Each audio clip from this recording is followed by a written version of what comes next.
cô gái xấu nhất lớp, các bạn học đều ghét cô ấy xấu xí. Không ai muốn ngồi cùng bàn với cô ta, chỉ có tôi đề nghị ngồi cùng bàn với cô ấy. Mọi người đều nghĩ anh thực sự ngu ngốc, nhưng không nghe. Thực ra tôi có khả năng nhìn thấu suy nghĩ của người khác. Và cô gái ấy tên là Bảo Trâm. Ở trường cũ, cô ấy là nữ thần vạn người mê. Bước ra ngoài là thấy ngay mình như ngôi sao giữa bầu trời đêm. Nhưng điều này khiến cô ấy rất buồn. Để tránh chuyện như vậy xảy ra lần nữa, thì cô ấy cố tình ăn mặc xấu xí và chuyển trường đến đây, muốn trải nghiệm sau khi làm mờ đi vẻ ngoài lung linh, cuộc đời sẽ nở hoa hay cuộc sống bế tắc. Tôi biết điều này, nên trước khi các chàng trai khác nhận ra, tôi sẽ chinh phục mỹ nữ này trước. Ngày đầu tiên đến lớp, thầy Huấn chuẩn bị sắp xếp chỗ ngồi cho Bảo Trâm. Tuy nhiên, tất cả bạn học trong lớp đều ghét cô ấy xấu xí, từ chối ngồi cùng bàn với em. Trâm ngại ngùng cúi đầu, như đang tìm chỗ trốn giữa đám đông. Đúng lúc tôi chuẩn bị nói với thầy Huấn, mình muốn ngồi cùng bàn với em, trong đầu tôi bỗng xuất hiện một lời nhắc hệ thống, nhận phần thưởng 100.000 tệ. Chọn 2, đề nghị ngồi cùng bàn với Bảo Trâm, nhận thưởng kỹ năng không bao giờ quên. Ôi vãi, thật là xáo rượu.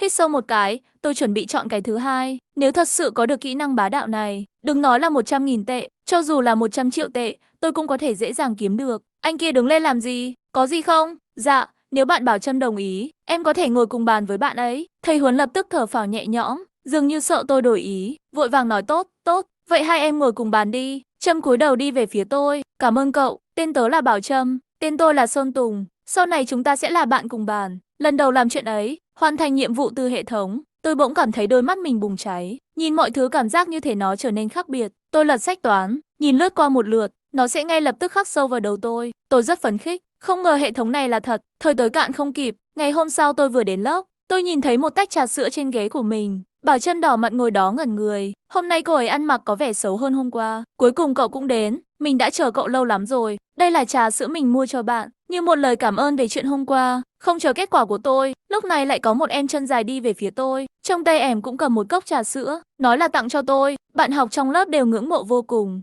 bởi vì đây là lớp trưởng Huyền Diệu. Cô ấy không chỉ có thành tích học tập tốt, con người cũng có chút sắc đẹp. Nhược điểm duy nhất là tính cách có chút quái dị. Tôi thì thuộc dạng đội sổ trong lớp, nhưng từ năm thứ nhất trung học, Huyền Diệu thường xuyên nói chuyện với tôi, mua cho tôi bữa sáng, tặng đồ uống. Nhưng cô ấy không phải là mẫu người của tôi. Sau khi bị tôi từ chối, cô ấy không chỉ không bỏ cuộc, thay vào đó, cô ấy đăng lời thề trên diễn đàn của trường, nhất định phải theo đuổi tôi. Lúc đó gây xôn xao không nhỏ. Vì vậy, tôi cũng có ác cảm với cô ta. Khi tôi muốn như thường lệ, từ chối lời mời của cô ấy, một gợi ý khác xuất hiện trong đầu, phát hiện chủ nhân. Kích hoạt tùy chọn thưởng. Chọn 1, nhận trà sữa tình yêu do lớp trưởng tặng, tiền thưởng 20.000. Chọn 2, từ chối trà sữa tình yêu do lớp trưởng tặng và làm cho sự quan tâm của lớp trưởng đối với bạn giảm đi. Mức độ ưu ái giảm càng nhiều, phần thưởng càng cao. Hiện tại, ấn tượng tốt của Huyền Diệu đối với bạn là -60. Ô cái đẹp, mức độ thiện cảm của Huyền Diệu đối với tôi lại là số âm, thậm chí đến mức thù hận. Vậy tại sao cô ta lại công khai theo đuổi tôi? Có âm mưu gì không? Nghĩ đến đây, tôi không khỏi toát mồ hôi lạnh,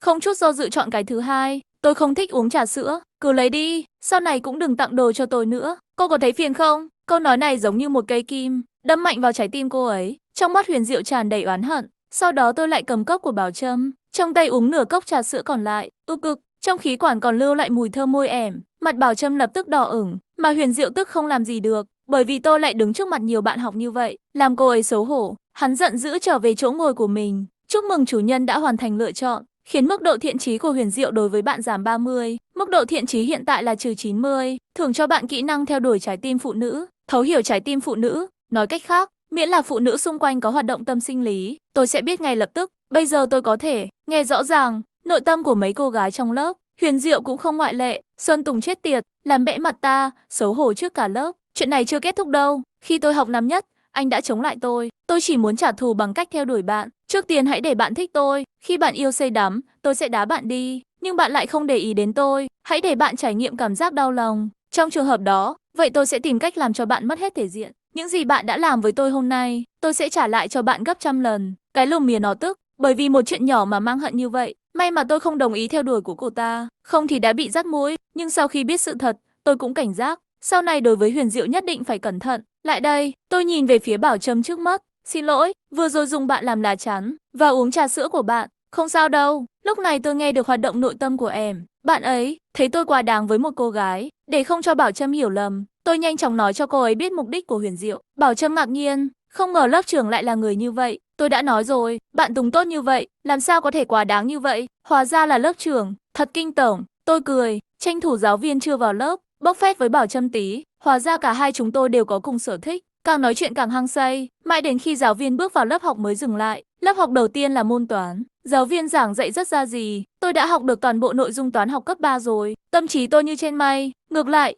Bảo Trâm nghe giảng rất chăm chú, nhưng khả năng hiểu của cô ấy hơi kém. Một vài bài toán đơn giản đã làm khó cổ, thật sự không giải được thì lén giúp em ấy trả lời. Lúc xem đề không để ý đến gần Bảo Trâm, khuôn mặt của chúng tôi suýt công nghệ va. Bảo Trâm chưa bao giờ để một chàng trai đến gần như vậy, làm cho trái tim nhỏ bé của cô ấy đập mạnh. Thật không may, cảnh này vừa được giáo viên nhìn thấy. Anh Sơn Tùng, hãy lắng nghe trong lớp, đừng thì thầm, đừng ảnh hưởng đến việc học của các bạn khác. Đến đây, vấn đề này bạn lên đây làm đi. Bạn học trong lớp đều sợ thầy vãi linh hồn. Trong lớp một khi không nghe giảng tốt, sẽ được gọi lên để làm chủ đề. Nếu không được, chép phạt là chuyện nhỏ. Mời phụ huynh đến mới là cơn ác mộng. Nhưng tôi lên như một vị thần, nhặt một viên phấn và bắt đầu làm bài. Trên bảng có 2 câu hỏi. Tôi không biết giáo viên muốn tôi làm cái nào. Chỉ đơn giản là làm tất cả. Toàn bộ quá trình lớp học rất yên tĩnh. Mọi người đang nhìn tôi. Sau khi làm xong, tôi quay người chuẩn bị trở về. Nhưng bị giáo viên gọi lại bất ngờ. Anh Sơn Tùng, chờ một chút. Trong khi đó, cả lớp nhìn tôi với ánh mắt kỳ lạ. Tôi kệ họ. Câu thứ hai này thầy giáo còn chưa nói qua. Sơn Tùng làm như thế nào? Giáo viên toán chỉ vào một trong những câu hỏi. Sơn Tùng, kiến thức dạng bài này tôi vẫn chưa nói đến.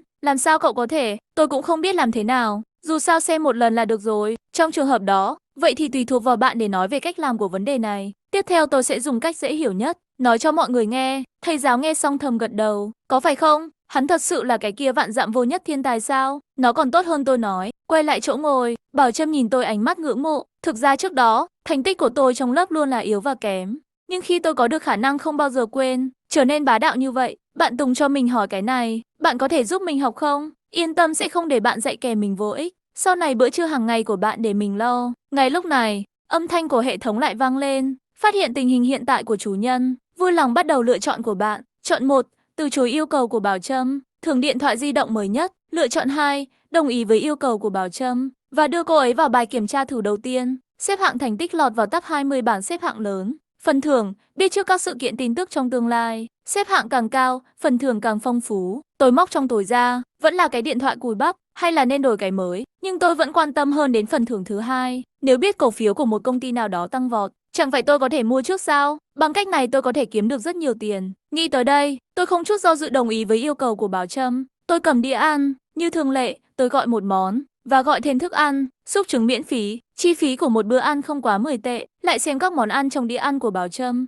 có sườn xào chua ngọt, thậm chí còn có lòng xào dưa. Bữa ăn này của cô ta ít nhất phải hơn 80 tệ. Sơn Tùng, sao bạn không gọi thêm đồ ăn? Dù sao cũng là tôi mời, bạn không cần trả tiền. Trong thẻ cơm của tôi có hơn 30.000. Tôi đã bị sốc, nhiều tiền như vậy. Nhà bạn có mỏ không? Làm sao cậu biết? Nhà tôi đúng là khai thác mỏ. Tôi hiểu rồi, bạn cùng bàn của tôi không chỉ xinh đẹp, mà gia đình cũng giàu có. Bảo Trâm gắp một miếng, cho vào đĩa của tôi. Mấy giọng nói kinh ngạc lập tức vang lên sau lưng. Sơn Tùng lại ăn món Bảo Trâm gắp. Đúng là phế vật của trường. Sao lại nhìn chúng đứa xấu như ma vậy? Tôi mỉm cười, không thèm để ý đến họ. Thầm nghĩ, khi Bảo Trâm tẩy đi lớp trang điểm xấu xí kia, hy vọng họ không hối hận. Sau khi ăn uống no nê, Bảo Trâm trở về phòng. Vừa vào cửa là nghe thấy tiếng khóc của bạn thân. Bạn ấy tên là Tiểu Chiêu, bởi vì có quan hệ với nhau, cho nên cùng Bảo Trâm chuyển trường. Đến đây Bảo Trâm nhanh chóng đi qua hỏi han. Tiểu Chiêu, đừng khóc, hãy kể lại những gì đã xảy ra với bạn hôm nay. Chúng ta đừng làm xấu nữa được không? Mấy đứa trong lớp cứ mắng mình xấu xí. Con nói xấu thì chết đi. Còn cậu thì sao? Hôm nay cậu thế nào? Tớ không sao. Mọi người trong lớp không nói gì về tớ. Và bạn cùng bàn của tớ, Sơn Tùng thành tích học tập rất tốt. Và bạn ấy hứa sẽ giúp tớ học bài. Tớ nghĩ bạn ấy rất tốt. Hơn nữa trông cũng rất khá bảnh. Đôi của nó, cậu không phải là thích bạn cùng bàn của cậu rồi chứ? Lời này làm cho Bảo Trâm mặt đỏ bừng lên. Cậu đang nói gì vậy? Hôm nay tôi mới chuyển đến đây. Làm sao có thể nhanh như vậy mà lại thích một người? Nói xong nàng liền tẩy trang điểm xấu xí, nhanh chóng khôi phục lại diện mạo thật. Cởi đồng phục ra, thay quần áo cô ấy thường mặc. Với thân hình ngực tấn công, mông phòng thủ, của thực là hết nước chấm. Nhìn mình trong gương, Bảo Trâm ánh mắt kiên định. Mình phải tiếp tục giả vờ xấu xí, cho đến thời điểm thích hợp mới lộ mặt thật, thắp sáng đôi mắt chó của những người đó. Thời gian nhanh chóng đến ngày hôm sau,